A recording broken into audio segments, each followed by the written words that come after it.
looking for a podcast to help you transform your physical and mental? One that'll shoot you straight between the eyes with truth and no BS, helping you have the right mindset to accomplish things, the iron will and fortitude to follow through with what you say you're going to do.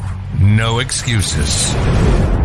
Mark owns martial arts schools, and after 30 years, he has some real insight for real talk, real life, real conversations, motivational, fitness, self-defense, weight loss, live from the Great 1-8. This is Real Talk with Mark Cox.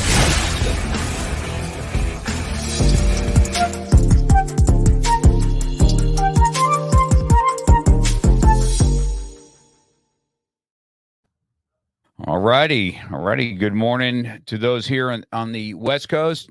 Good afternoon to those on the East Coast. That's where you were at, I think, right, Dr. Maureen? Yeah, I'm on the East Coast. That's right. Yeah. Yes. It's good. Well, it's good to have you this morning. Thank you for coming on the show, Beyond the Mat.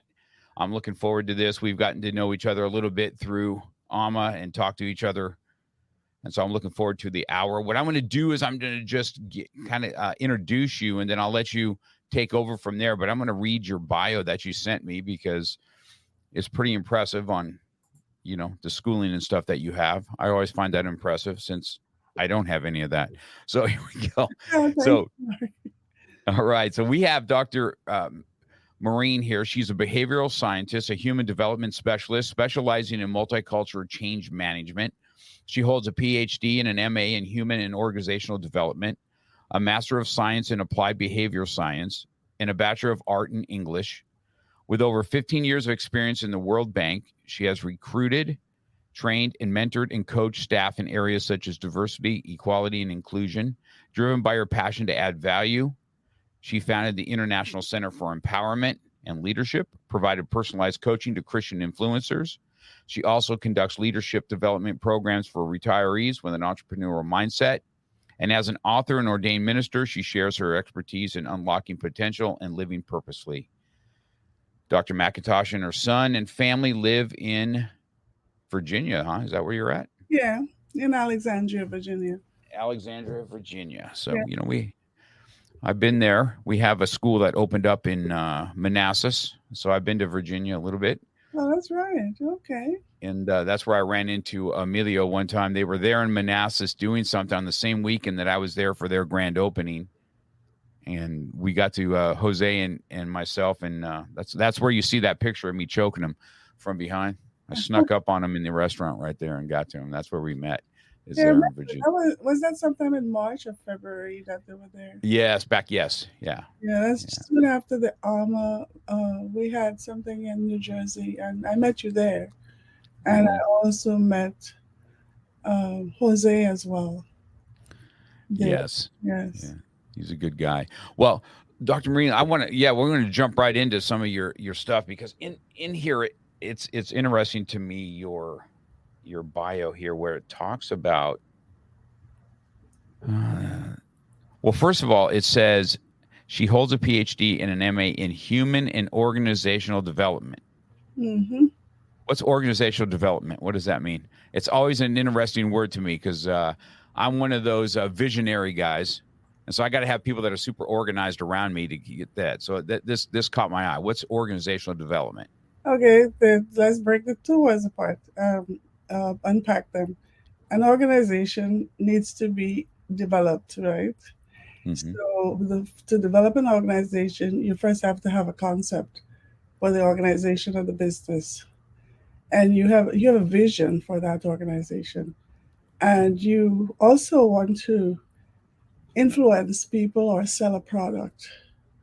So the first thing you have to think about is to get someone to help you to design that. What does it look like? What's the chart? You have seen org charts, right? You have seen the person who is the president and the vice president. You have directors. You have people who are filling roles. So the organizational developer comes beside you from the onset of the organization and sits with you and listens to what you want to do and put all that into a design for you. That's where it's like the structure that the architect would put on his canvas before that building goes into before the building is built. Once the organization is set up, you think about who are the people that are going to fill the roles, what kind of uh, they have to meet they have to be the people that will give a life to the organization. So the founder must know exactly what he wants to be able to communicate those values, the mission, the vision, the purpose of the organization. Now, when that is established, sometimes I go into organizations that it's already established, like the World Bank, and they need different things. They might be having different types of challenges. Like I say, I'm hired to solve problems and to answer questions, to help people to answer their own questions. So you may have an organization that people are not performing well, and you don't know why. So I will come in and work with the leaders to go back to their mission, to go back to their vision, their values, their purpose, to see if there is continued alignment between the purpose of the organization and what is being done, to see whether the values that they espouse are the values that they are living or practicing. And when we go in and we intervene in that situation, we find out who needs to be trained or who needs to be coached or whether we need to hire new people. All those things include organizational development. Within the organization, there are people. Those people need to be trained. They need to be taken care of, and we want to make sure that not only the people we serve on the outside of the organization, but the people inside the organization are being taken care of. So it involves people and purpose, vision, and values. That's great. Now, so I'm listening to you saying that, and I'll tell you why this hits me, because this is one of the things when it comes to schooling. I think we spoke off camera a little bit, right? I did a little bit of some college, and it was just not for me. But one thing I did tell my children when they went, I said, I'll tell you what school could have done for me is organize your thoughts, be able to write a good business letter, and understand accounting. I said, these are the things that I wish that I went through, because when I opened up a business, I was a great teacher, martial artist. But man, I'll tell you what, I was a rookie when it came to, I was a white belt when it came to running business. And I Yes. had to find that coach that you're talking about. I had to find somebody that knew how to make money in the martial arts world, keep the integrity of the martial arts, and then how to grow that from within to, and I didn't have that. I find that not just in martial arts, it's prevalent in martial arts schools. You have really great instructors and really great teachers, but they can't keep the doors open because they don't know how to run a business. And Yeah. then they don't know how to have that organizational. And so I've always felt that around me, I'm a great visionary. I'll pitch visions and get everybody directed, but the attention to detail, I need to have people underneath me that understand the attention to detail Hmm. so that you can progress. So I think that's really good advice when I'm listening to you talk about um, all that, the development of that in a business and how important that is. Because I don't think people really, before they open the door, they probably should be asking about all that, That's not right. when the door's open and go, man, I'm like a duck. I'm smooth on the surface, and my feet are running a million miles an hour underneath the water, That's right. right? Because trying to keep things afloat. So I think that's really good. That definitely caught my eye when I saw that. Now you have a PhD and stuff like that. Now, is this something you did younger, or as you got older? Did you go through school? I'm in school. I was in school all my life. I got the PhD. I got the PhD when I was 48 at Johns Hopkins in university. The 2 masters, I also got them at Johns Hopkins as well. But that's when I came here to the United States. I was 37 and started working at the World Bank and came with the intention to get higher education because higher education in the Caribbean is very expensive and not easily accessible to people who don't have ready cash because loans are not so easy to come by in the Caribbean. They're very expensive here, but we have access to school loans.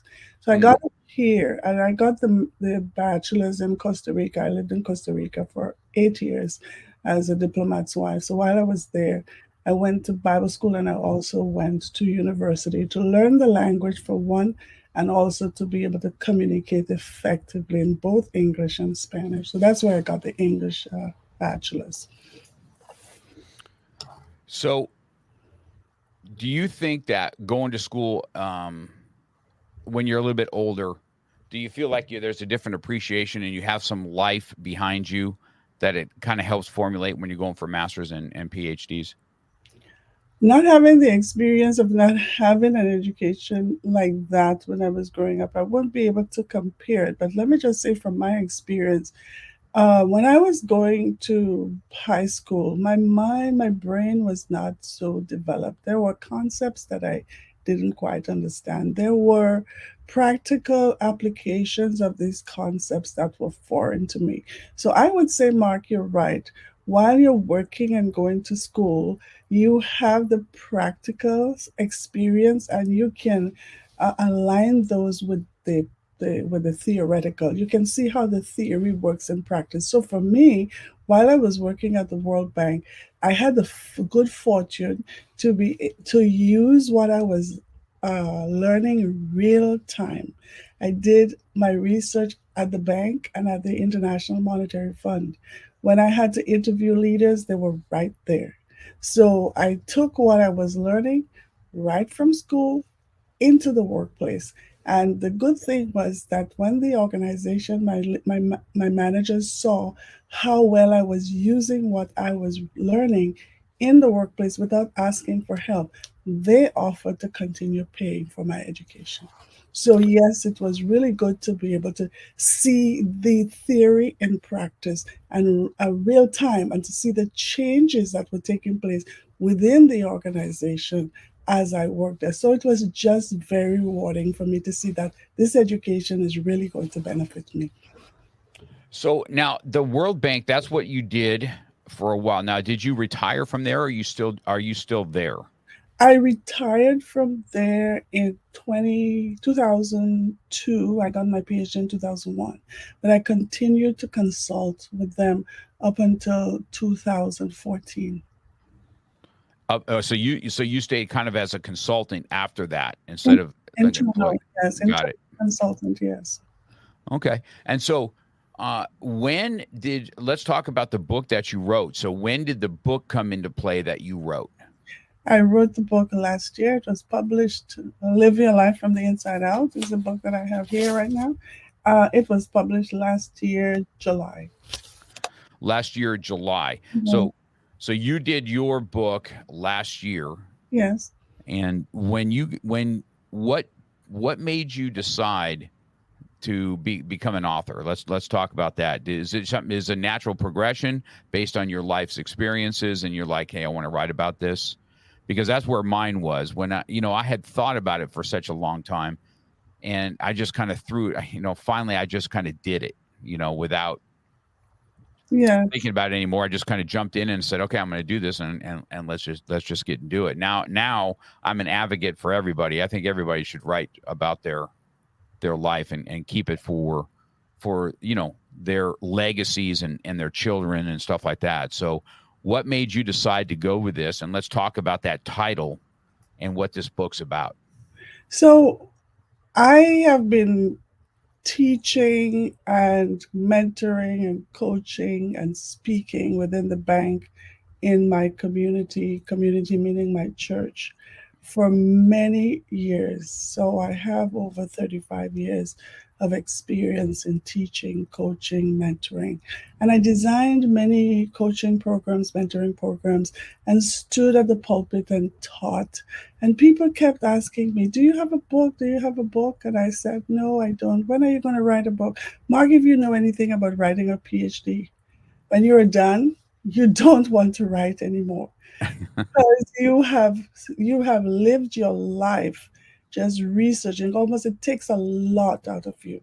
It is not an easy thing to do. Then when I started working with the bank, I started working as a researcher, doing a lot of research and writing and publishing for the bank as well. And so I did not want to write a book. I thought I didn't have anything to prove. But when my husband passed away in 2008, just before he died, Mark, he charged me. He said, "Baby, you cannot go to your grave." And he didn't know he was dying. "Promise me that you're going to write about your experiences with mentoring." I designed a mentoring coaching program for our church and led it, and our pastor was so amazed at the excellence with which I ran that program.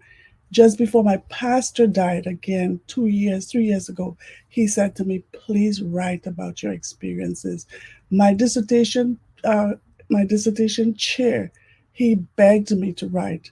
One of the people in my dissertation who provided information for me as I was researching at the bank, she said, "Do you know that you're excellent at speaking and writing?" Now, I don't know that. I still don't know that, Mark. But they kept asking me, but I'll tell you why I fulfilled that charge. I promise. I promised my husband that I was going to write a book about my grandmother because she is the influential force in my life. I grew up with her.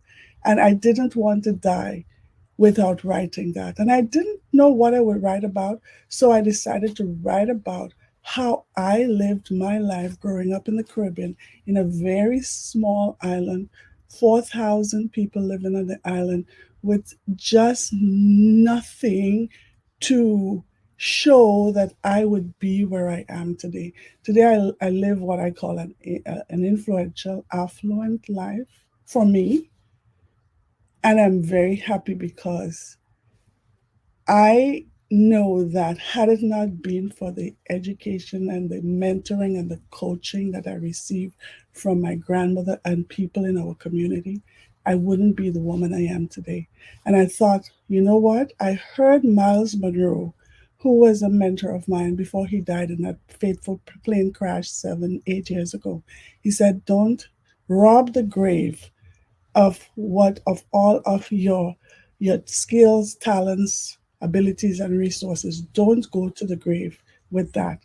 And so a combination of all of these encouragement to write caused me to buckle down and write. I didn't write the book actually, Mark. The book was already written. What I did was I went into my computer and I just gathered up everything that I had written and sent it to, but did the outline, filled the outline in, and got my book coach to walk with me through it to streamline it because I had so much. I have about 50 or 60 books written already. All I need to do is to just go in and give them a title and get the information. They're all in front of me in my computer.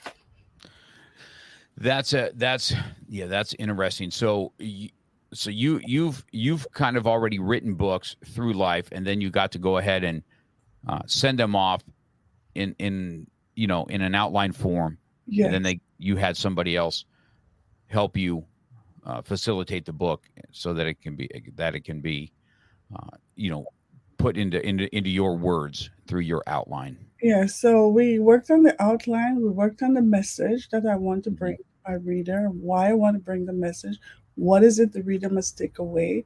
And we worked on the stories that are my personal stories. And so we looked at messages, stories that went with the messages, stories that went with the messages. We did a complete outline. And then all I did was went on my computer and just filled in the outline. Once we filled the outline, we looked at it for flow to make sure that the message was flowing and what I really wanted to say was in there. And then we got an editor to edit, and voila, the book is here. Yeah, that's those are always great stories. And so I want to go back to, you had spoken that your husband was kind of a push for you. Yes. To do it. How was that when you were going through your process of doing your book and stuff like that? Mine was pretty emotional on some of mine. You know what I mean? When I look back on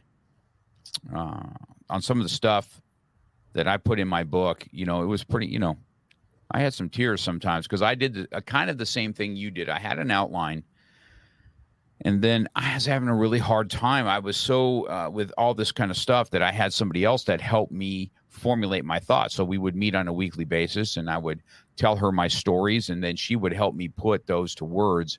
Mhm.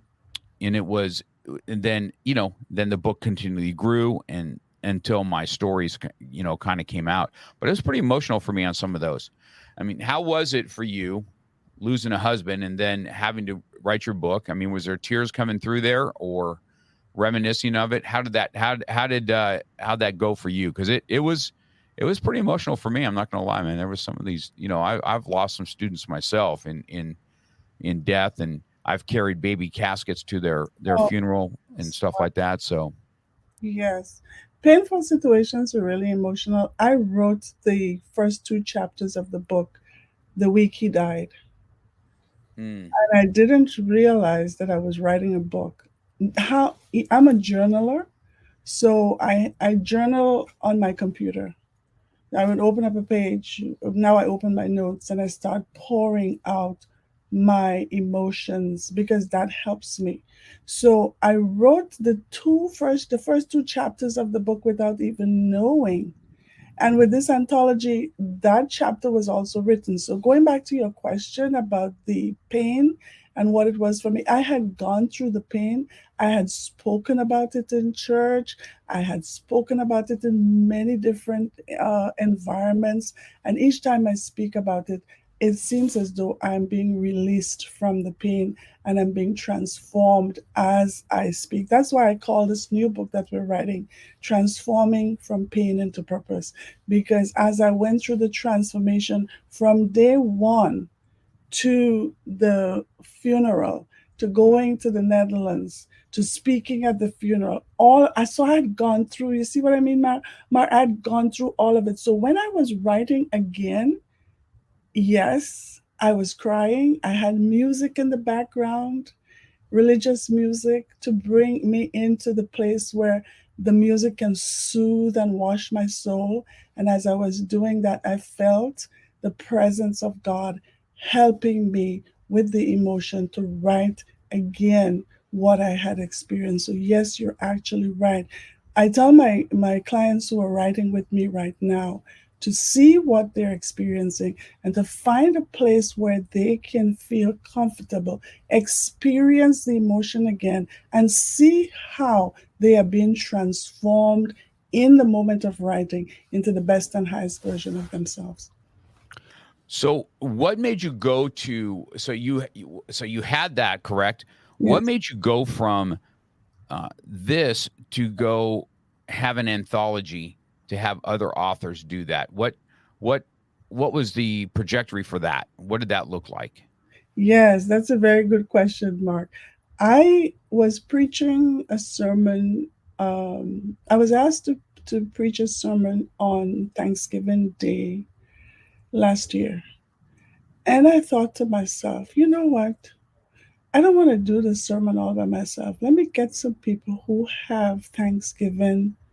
They have things that they experience that they want to give God thanks for. So I had seven people preach that sermon with me. And what I did was ask them to talk to the audience about what they have experienced, what they want to give thanks to God for, what they've experienced, and it's somewhat like what we're doing with this anthology. And when we were done, so many people came to me and said, you know what, Dr. Maureen, people, we don't do that in church anymore. There was a time when we used to tell about God's goodness. There was a time when we used to be vulnerable about our pain. And I benefited so much from this message. You could have stood there and you could have told someone else's story, but just having someone tell their story is powerful. You must continue to do that with your sermons. And that was where the idea was born. Interesting. So your anthology now, what's the name of the anthology that you're doing now? It's transforming pain into purpose. So is it mostly female? Is it all females, or do you have a mixture? This time it's all females. Next time, next anthology and anthologies afterwards, because I found my purpose.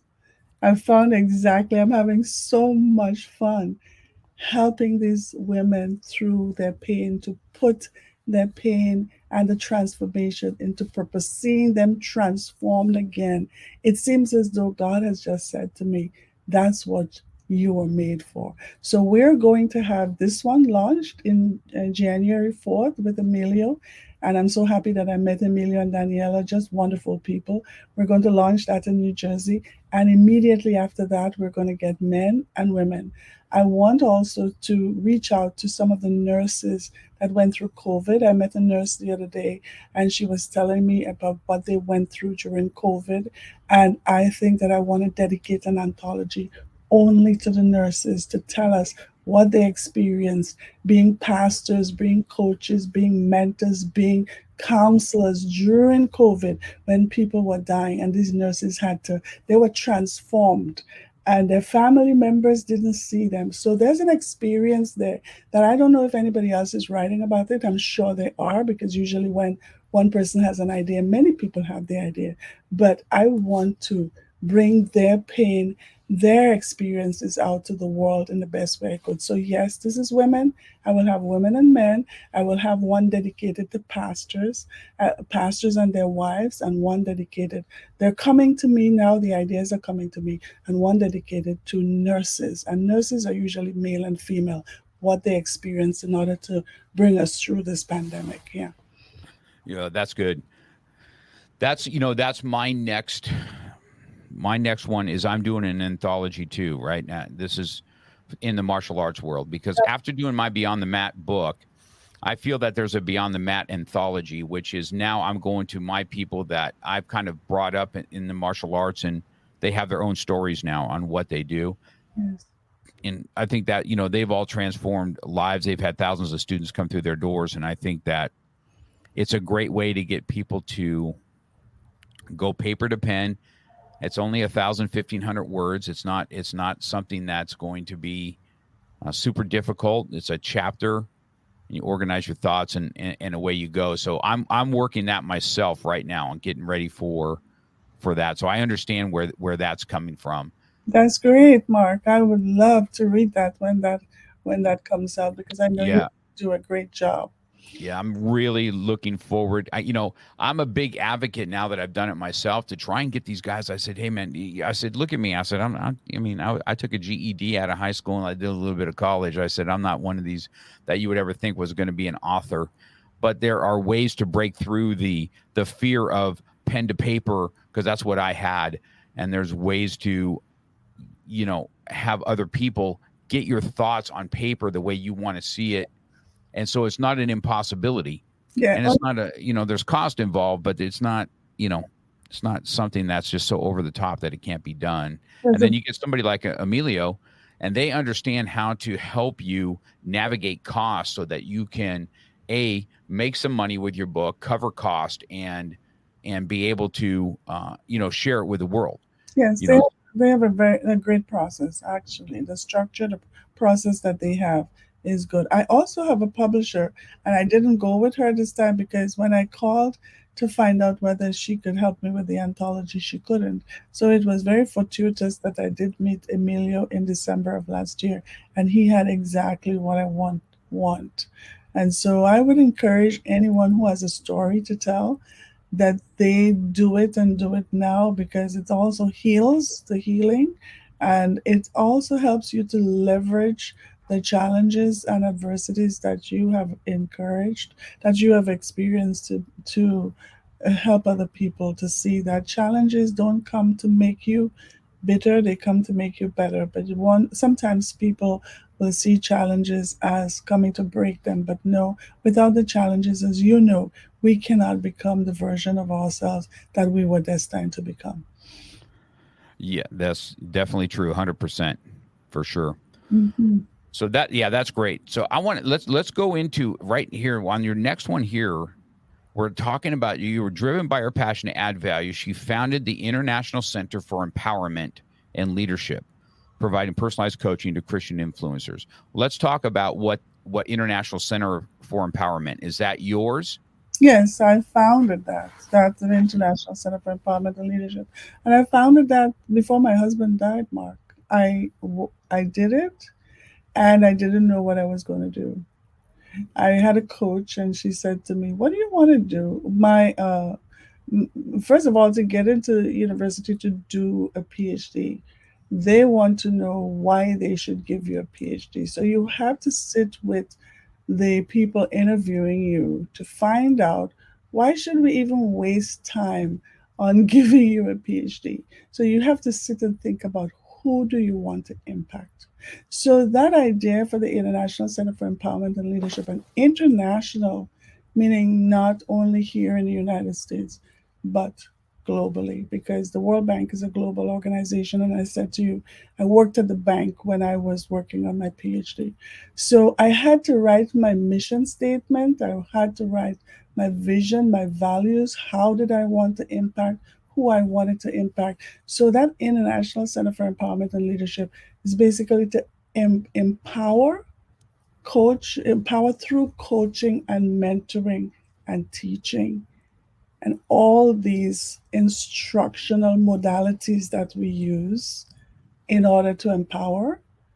So that's what it means. The empowerment is coming to helping people to become the best version of themselves, so that they can live their best life. They can live an influential life. I think I was born to do that, because ever since I was a kid, Mark, my greatest joy came from seeing people find who they are and live who they are without apology.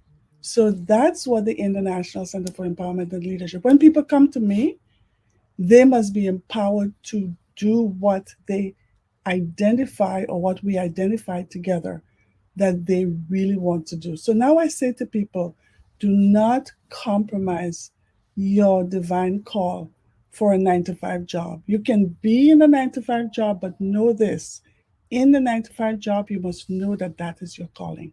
You must do it with all your heart.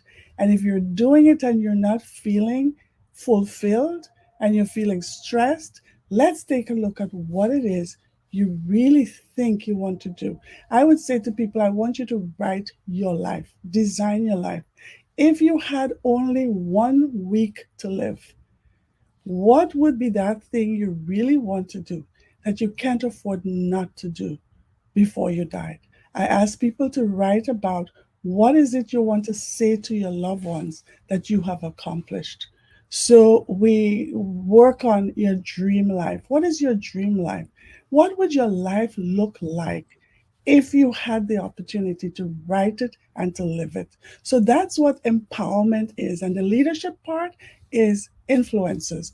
I want to work with influential people, because I know the people who they are influencing, they are by design being influenced by the coaching that I would give to you, the leader, Mark. So I love to work with leaders. I like to help them to see, what is your value, what's your vision, what's your purpose. I love to work with, because I've been married to leaders. So I've had three marriages, and each one of them were leaders. And I know what they go through. I know they need someone, a wise person. Remember, Mark, when you guys were created, God created us afterwards, women, in order to help you to come by your side and help you to be complete. And there are wise leaders out there. So the International Center for Empowerment and Leadership is to bring wisdom to help people to analyze, evaluate, and clarify their values, their vision, and their purpose, and you live that, so that they can feel that they have influenced lives, and they're living their best life. Yeah, that's powerful. All of it is true. I think that you are correct in saying that, you know, being a leader, having somebody come alongside you that can be right, right there with you is super important, because I've had that, my marriage ended. So I'm a single dad. I don't know if you know my background, but I'm a single dad. So I raised my children. They were in my home. I wasn't a weekend dad. I raised the kids, and so, and that, that was tough, right? And my kids are all grown now. My one son's married, and my daughter was 3. She's 22 now when the divorce happened. Yes. And I tell everybody that today that, listen, I told my sons when he got married, he just really has a really great wife. But I said, man, when you pick that, they are the ones that are going to either take you to the top Oh my goodness. and, or it's going to be an anchor that's going to be holding you back. One of the two is going to happen. So you got to pick your mate it's a life decision, and you want to make sure that that life decision is correct. And my one son, hit it out of the park. He's got a really good wife, my oldest boy. So I get what you're saying there, and it's good to hear somebody say that. It's nice to hear something in today's world to say that on just how important the role is for us. And so that's I super appreciate that. So you're talking about the Christian influencers.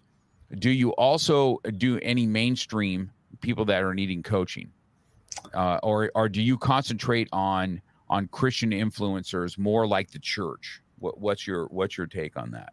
It seems to be that these are the people that I gravitate to. I also gravitate to people who are faith-based leaders, so they don't necessarily have to espouse Christianity, but they have some faith, like Muslims, Buddhists, people who live by a faith, by moral codes and values and principles. Because what happens, it becomes too difficult to coach if you're not coaching from common ground.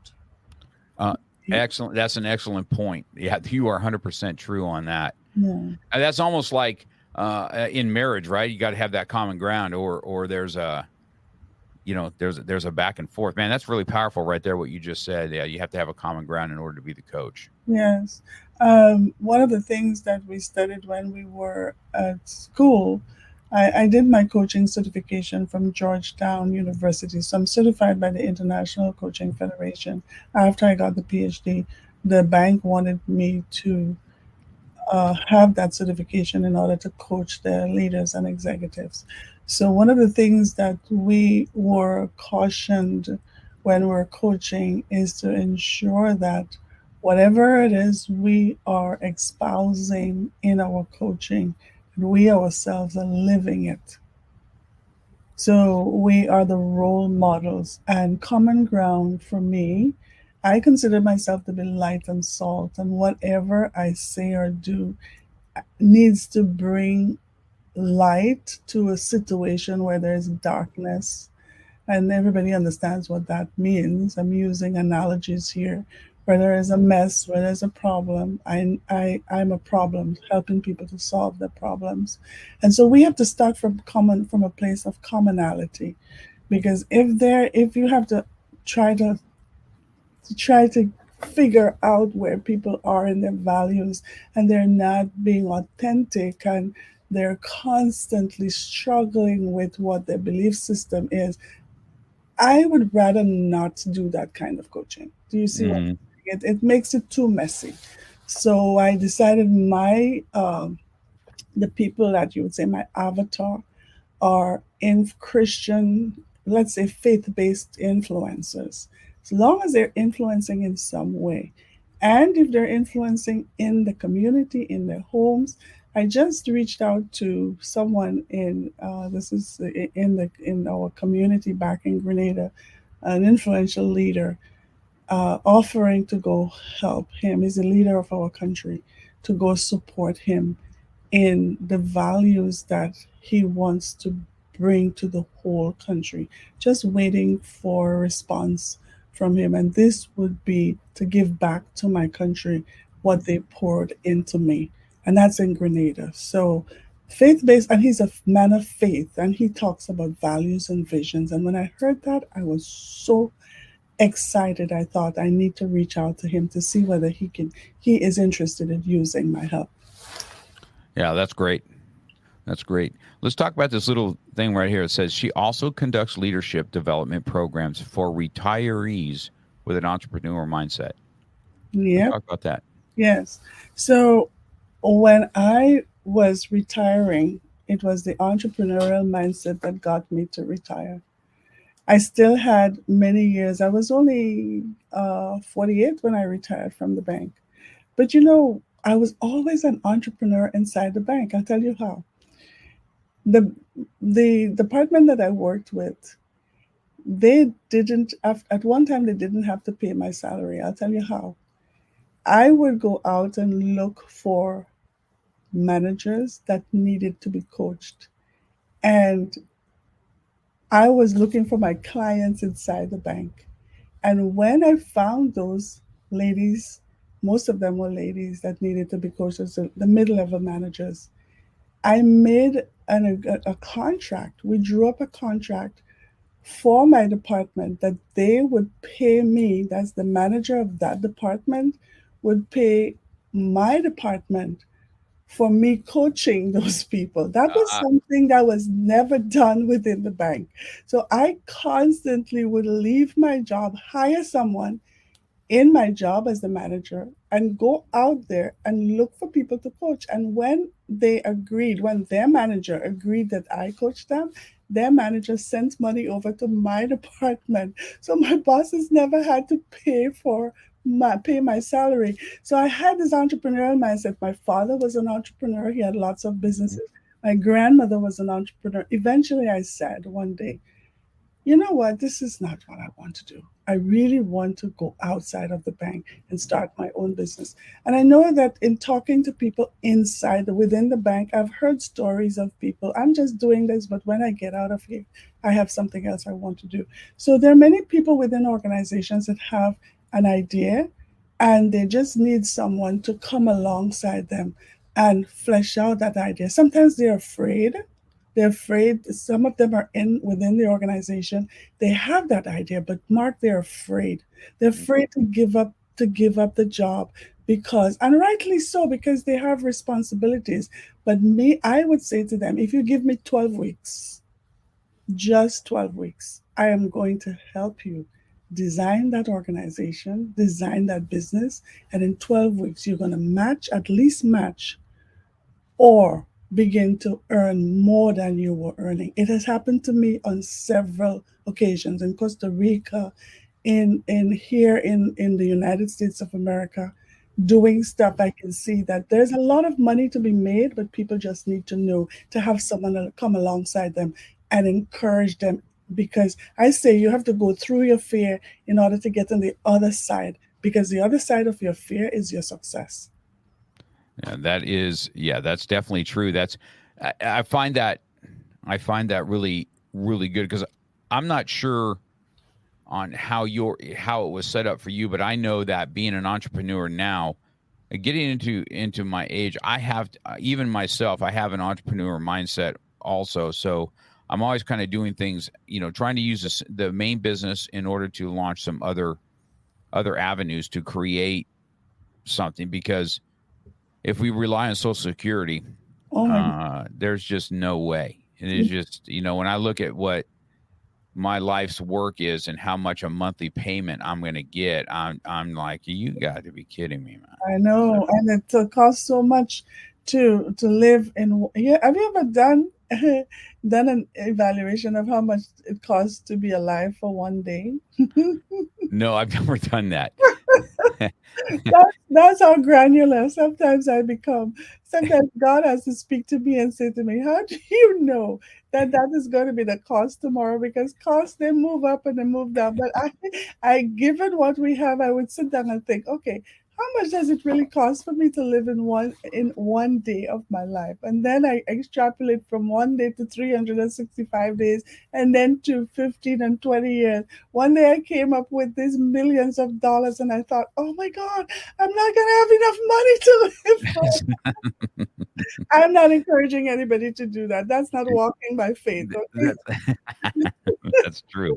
That is true. Yeah, I find that I think that's something very, very unique that you talk about to help retirees. Because that's the other thing I know about retirees. I see it all the time. I'd like to get out of the day to day and let my son kind of start doing that, that kind of stuff. But I cannot see myself not teaching and not being on the mat, because I don't see myself just being at home. Because once you stop doing stuff, then you start dying. You know what I mean? That when you lose purpose, you lose a lot of stuff. And so not something that I encourage those to do. So I thought that was really unique, and to give somebody else another purpose, another drive, another, and then and a coaching and a way to make it so that they can first match what they do, then surpass what they do. And probably then the question will be, gosh, why didn't I do this earlier? Exactly. You know? Absolutely. I'm working with some coaches right now, and they say to me, "Oh my goodness, I wish I'd found you before." There's Mhm. one lady, she has a job, she is a manager, but we work on her working on what she wants to do when she transitions out of that workplace. So right now she's writing her business plan. She has already decided what she wants to do. She has bought her domain name. She is working on making her business into an LLC. She's asked for permission of the organization to do what we call moonlighting within the organization. She's practicing her craft, and as she practices, she is being offered promotion. Since I've started coaching her, this is the year 2, and she has been promoted twice already because we are being purposeful and intentional. So people don't have to wait until they retire. If they're enjoying what they're doing within the organization and they're protecting and preserving their pension, that's all right. But we need to know beyond your leaving that organization. Sometimes people stay within organizations and they outgrow their effectiveness. That shouldn't be. Mark, I'm 71. And I've been working on my own since I've been 49. And I'm having such a good time understanding what God has called me to do, having mentors and coaches. I've had been coached all my life. And right now I still have the John Maxwell organization, all the mentors and the coaches in the John Maxwell organization. A couple of them are my coaches, my personal coaches, business coaches. I have one who is my marketing coach, and I have another one who is my speaker coach. I have another coach that helps me with my nonprofit organization as well. So I would say to people, one coach may not be able to give you everything. There might be one who would be able to help you start up, another one who would be able to scale, another one who would be able to help you with your marketing. Or you can bring all of these people on your team, but know who you want, design who you want, think about how you where you want to be in the next 10 years, the next 5 years, and work towards it. See what is it that will keep you from living your best life. Understand what the challenges would be, but not let the challenges stop you, because life is filled with challenges. But each of us must undergo them. We must come through them and become the highest and best version of ourselves. So that's what I help people to do, to not be afraid, to face your fears, go through your fears, and find your success on the other side. Yeah, that's powerful. That's good, Doc. Yeah, really, really. I think that speaks volumes on what your life experience is. It's always good to get a coach that's been coached. You know what I mean? I'm a big advocate of coaching anyway. I'm Yeah. not sure if I don't know if you ever know my story, but I started my martial arts as a ministry. I don't know if you know that. I Not started it at so church. Oh, I see. That's great. And right, I did it with my brother and a mentor of mine at that time, Mr. Knight. He was, rest his soul, but the three of us started that as a ministry at my church, and that's where my passion kind of grew. Hmm. And that's when I said, this is kind of what I want to do. Yeah. This is it. So, I did it as a ministry for 2 years up there, and then it started to really grow large. And I said, hey, I'd like to, I'd like to branch down and Yeah. do this. Have you noticed, Mark, how God is helping us to see the importance of our bodies? How important our physical body is, and how many people in the church who used to be overweight, many pastors and ministers who used to be overweight. Have you noticed how they have lost a lot of weight? Did you notice that? Yes, I have noticed that, as a matter of fact. Yes, they're eating better, and they're exercising, and they're talking about it. I several of them come to mind. I wouldn't want to mention their names here, but several of them come to mind. I see them standing and preaching and talking about the importance of taking care of this temple. And so people like you, Mark, are so important for the body of Christ, because in order, I've said to my mentees and to my coaching clients, I've never seen a spirit do anything in this earth. Angels used to come and do things in the earth, but unfortunately for us, God has begun to use us in a greater, more expansive way. But we have to do it in this natural body. And people like you and Emilio, helping us to discover the strengths that lie within and how flexible the body can be. Because the body is an amazing machine. I've learned at 71 that when I started out after COVID, about 3 months ago, to go back to the gym, oh, it was painful. And it still could be painful depending on which set of muscles I'm working. But you guys are just so important. God has placed all kinds of people with all kinds of talents in the earth, but you're very necessary. Coaches, physical coaches are necessary for the body of Christ and for people at large and the large community, because unless we are well in our physical bodies, there's no way we can effectively conduct our lives to the greatest advantage. And I aspire to that 100%. And this is why I tell everybody, because I'm 62 years old, but I still get on that mat, and these, of course, I'm a little older, so my young guys are they like to try and take advantage of the old man, but that's the kind of stuff, though, that you always hear that this keeps me young. But I tell everybody, I said, if you want to be, I think you need to take care of your health and your finances if you want to have stability in your life and not have so much stress. See, without the gym for me, matter of fact, it's so funny that you just said that, because I was working out last night in my gym. I got a really nice home gym that I built right before COVID. So it's the best thing I've ever done, Right. And I bought myself a little sauna. And so I was working out last night, and, I was sitting in the sauna going, man, this is so nice just to have it in my house sometimes, instead of having to drive all the way to the freaking gym. Yes. And so I worked out last night, but every once in a while, some of my music is, I called it pressing and praying. Mm-hmm. And so I just got worship music on, and we've got, and I'm just kind of pushing weights and kind of reflecting, listening to the songs, trying to get the mind and the body to be in line so that you can have strength. Yes. And fight, and, because it's a fight every day. And, time is the ultimate opponent, man. Yes, it is. There's an hourglass with the sand dripping. Yes. And you're going to either sit back or you're going to have to keep on getting after it every day. And I just encourage people to do that, especially older guys. I've always been an advocate looking at, older guys in the gym that are still lifting and still going forward. And of course, I've got that martial arts side of it too. And I've got a competitive side. So it's always been kind of part of who I am. Yes. But I think that is definitely important, because I saw it in COVID. I saw this when even our own government telling us not to go exercise. I'm like, man, these guys are going to try and kill us here. Right. Okay. And I can encourage everybody. I said, I had a gym, and I said, hey, if you can't go to the gym, you come to my house. Mm-hmm. You can be in the gym by yourself, lift. I had my garage open. I had several friends that would come over, use the gym. Of course, we'd spray it down. But I'm like, man, we got to beat COVID with health, man, not with, just laying around, sucking our own air every day. Yes. And I was an advocate for that. Like, man, no way. This is not going to get me down.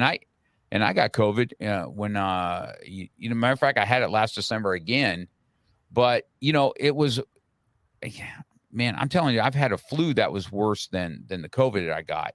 Sometimes. And so, and I know that some people we've lost, and we've lost friends to COVID also. So, if COVID's given us anything in life, it's like, you got to be physical. Yeah. Now, and us as being older, we either sit around in a rocking chair, or we we get out and get physical, Yes. because God gave us physical bodies. He didn't give us bodies to we naturally get older, so little things start breaking down a little bit. And the more, somebody like me, I'm above average of guy that gets after it. So, I got bum knees, or I got a fake knee, and because of all the years of the physical stuff I did. But I'm 100% on board with what you're talking about there, to get after it, get healthy, get your mind right, and keep living life to the fullest. And I'm sure that's where you're at. I can feel it coming through the phone there. Mark, somebody said that you have to wait until you are motivated to do anything, but I don't believe that. I believe that when you start doing things and you start seeing the results, the motivation comes. And that's 100%. And I tell my students all this time, if you rely on motivation will let you down on a daily basis, because everybody's motivated in the morning or the night before. Hey, I'm going to do this, or that tomorrow morning is going to be it. And 2:00 in the afternoon runs around, and life's gotten in your way, and you got your kids and this and stress. And you're all of a sudden, well, I'll start that the next day. So your motivation goes. I tell everybody this all the time. Motivation sucks. You need to have self-discipline. Yes. Okay. Then when you have self-discipline, then you get motivated, and you need to have some wins in life, right? So if your motivation is to get stronger, and all of a sudden you can put an extra 5 pounds on something that you couldn't do, that's motivation. Your self-discipline encourages your motivation. Your motivation and private victories will encourage you to continue on and win. Absolutely. So I just feel that 100%. Absolutely. I saw that when I was in school. I was working and going to school, working and going to school. There was a time, Mark, when I didn't have enough money to pay for my classes at Hopkins.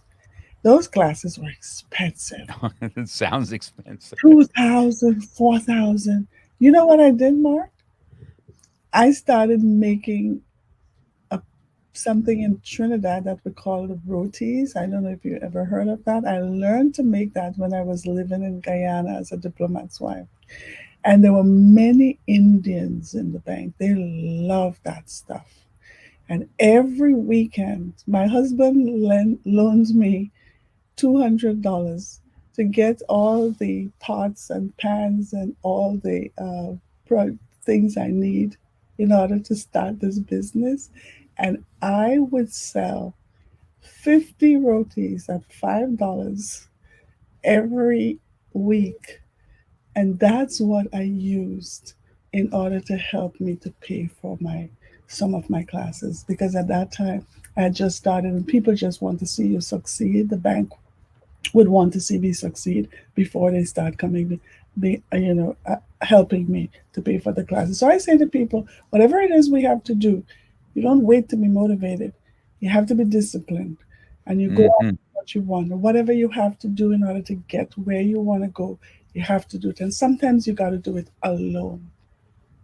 Alone. That's correct. Because the whole society would be saying, stay indoors, don't go outside. You know how many people put on 40 and 50 and 60 pounds during COVID? Yes. Just because we sat at home and we were scared to death to go out. And even I thought that if I looked at somebody, I would get COVID. And I, for one, put on 40 pounds by not going to do yoga. I put that on. And now the moves and the positions that I used to do when I was on the mat, I am just trying to get back there. I lost that in 2 years. 2 years after for 40 something years of COVID, of doing yoga. That's what I do. I love yoga and I like Pilates. I don't like the machines too much. But when you're talking about strength and gaining strength comes. It's like whatever we do, we start off weak. In anything that we're doing, we start off not knowing. We start from A. But every day, the discipline, the consistency, that added to just be no matter how much pain you're feeling in life, one should not let pain cause them to stop doing. One should let pain be the motivator to get them to become stronger in any area. And yes, we need to be careful about the money that we make, how we steward it. Be careful about the physical well-being, how we steward our bodies, our emotional well-being. Be careful about that. And also relationships matter. I divided my life into 7 different areas: the physical, the spiritual, the emotional, the relational, the financial, business, and environment. And in each one of them, on a scale of 1 to 10, I analyze, where am I now? Where do I need to be? And what do I need to do in order to be able to get me there in incremental stages? And I do that with my clients as well, as what we call the wheel of life. Help them to be able to see where they are on the wheel of life and make sure that they are going towards where they want to be. So we start off in January. Okay, where are you now? What will make 2023 an outstanding year for you?